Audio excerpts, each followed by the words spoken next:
In this tutorial you will learn how to upload ebook covers on Book Creator.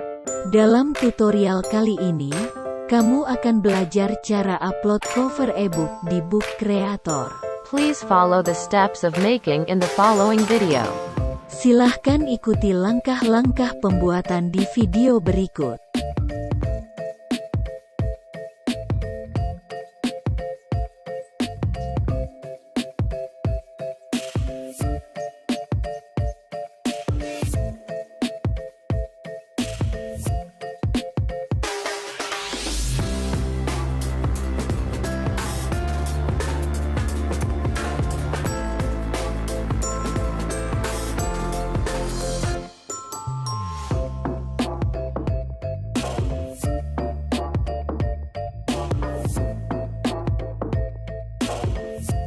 Thank you for following today's tutorial. In the next tutorial you will learn how to create an e-modul.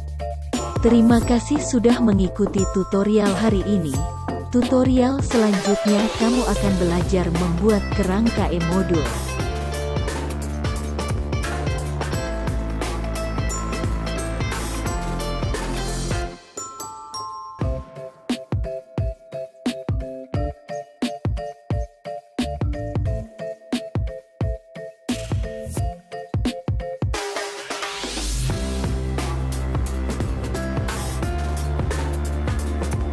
Next project, you will make the module according to the framework.